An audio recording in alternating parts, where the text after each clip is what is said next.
Hello and welcome to online एडा for study prepared for learning. दोस्तों स्वागत है आप सभी का। इस वीडियो में हम बात करने वाले हैं बीएड वर्सेस बीटीसी मामले पर। आज एनसीटीई पर बीएड छात्रों के धरना प्रदर्शन के बारे में,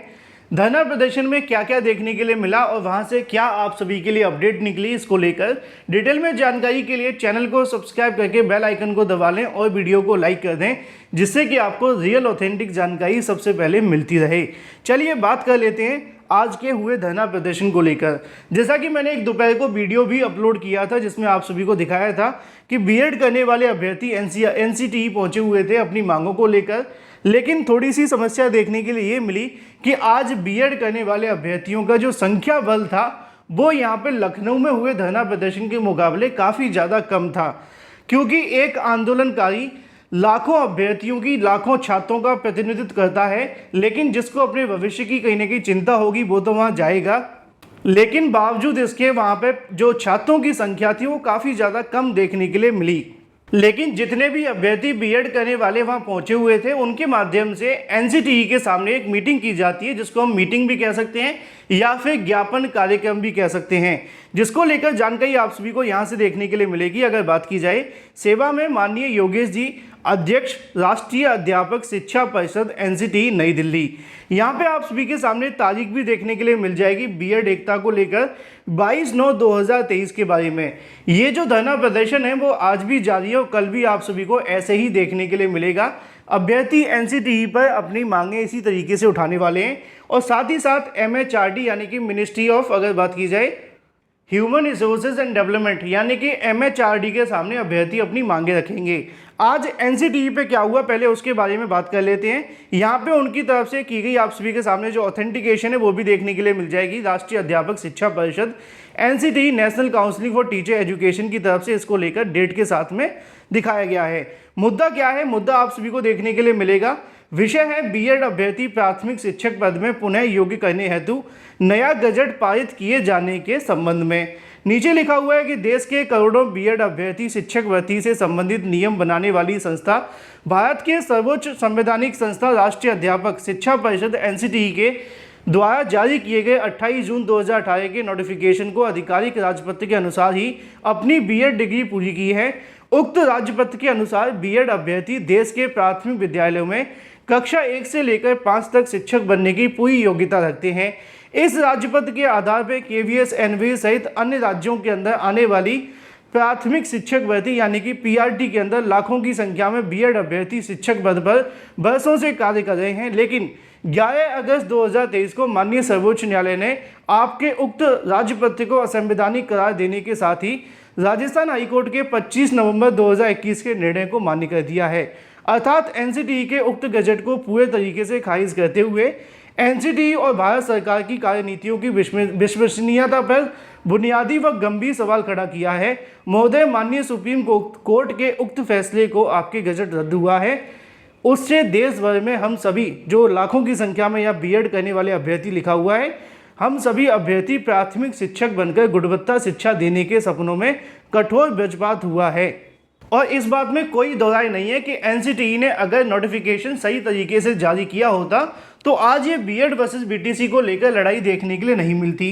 आगे लिखा हुआ है कि संवैधानिक राजपत्र के आधार पर ही बीएड डिग्री करने वाले अभ्यर्थियों की अगर बात की जाए, टेट और सीटेट के लेवल 1 में योग्यता करके लाखों रुपए खर्च करके 5 वर्ष का कीमती समय देने के बाद अपनी पूरी ऊर्जा लगाकर हासिल किया था, ताकि देश की शिक्षा व्यवस्था की बुनियादी अर्थात प्राथमिक विद्यालयों में गुणवत्ता शिक्षा प्रदान की जाए और शिक्षा की जो नींव है उसको मजबूत किया जा सके। लेकिन दुख की बात ये देखने के लिए मिली कि बीएड अभ्यर्थियों को शिक्षक बनने के सपनों पर ही संस्थागत हमला हो गया और ऐसे में आखिर जो उनका अपराध है वो क्या है इसके बारे में जानकारी दी जाए। इसी तरीके से और भी बहुत सारी बातें उन्होंने एनसीटीई के सामने रखी, जहाँ पे उनकी बुनियादी मांगें नीचे लिखी हुई हैं कि एनसीटीई अपनी पुरानी गलतियों में सुधार करके अविलंब नया संवैधानिक गजट जारी करते हुए बीएड को पीआरटी के लिए पुनः योग्य बनाए और केवीएस, बीपीएससी शिक्षक भर्ती सहित सभी शिक्षक भर्तियों में जो चल रही हैं फिलहाल, उन सभी में बीएड करने वाले अभ्यर्थियों को दोबारा से बहाल कर दिया जाए।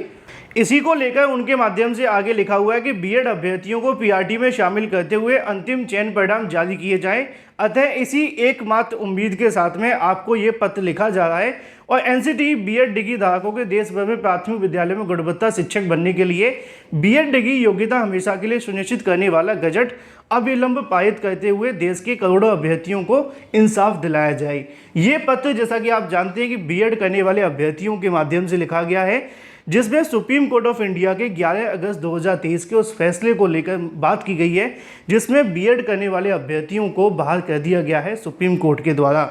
अब इसको लेकर जैसा कि आपको देखने के लिए मिल जाएगा कि एनसीटी की तरफ से एक्सेप्ट तो कर लिया गया है, लेकिन जैसा कि आप जानते हैं कि एक्सेप्ट करने के बाद क्या होगा वो सबसे बड़ी बात है, क्योंकि अभ्यर्थियों ने आज जो ज्ञापन कार्यक्रम रखा था, धरना प्रदर्शन रखा था, उसमें सबसे बड़ी जो चीज़ थी वो यही थी कि एनसीटी तक अपनी बातों को पहुंचा पाना और एनसीटी के सामने अपनी मांगों को रखना। उन्होंने एनसीटी के साथ हुई मुलाकात में इस मांगों को रखा है और धरना प्रदर्शन के माध्यम से अपनी मांगें सफल बनाने के लिए एनसीटी के सामने अपने पत्र को भी भेजा है। लेकिन अगर बात कीजिए अध्यक्ष के बारे में या फिर एनसीटी के बयान के बारे में और बीएड को लेकर एनसीटी के पक्ष के बारे में, वो काफ़ी ज़्यादा महत्वपूर्ण है, क्योंकि एनसीटी के माध्यम से ही आप सभी जानते हैं कि हाल ही में सभी राज्यों को 4 सितंबर 2023 को एक पत्र लिखा गया जिसमें उन्होंने कहा कि सुप्रीम कोर्ट के उस आदेश को फॉलो किया जाए। लेकिन वो पत्र भी पूरे तरीके से इस बात को क्लियर नहीं करता है कि उस आदेश को कैसे फॉलो करना है, कब से फॉलो करना है और कब से लागू करना है। प्रेजेंट, पास्ट, इसके अलावा फ्यूचर को लेकर अभी भी बहुत सारे सवाल खड़े हुए हैं। इन्हीं तमाम बातों को लेकर जब बीएड करने वाले अभ्यर्थियों ने एनसीटी के पक्ष के बारे में कहा तो उन्होंने कुछ ज़्यादा खुलकर नहीं बोला है, जैसा कि मैं आप सभी को स्पष्ट शब्दों में जानकारी दे दूं।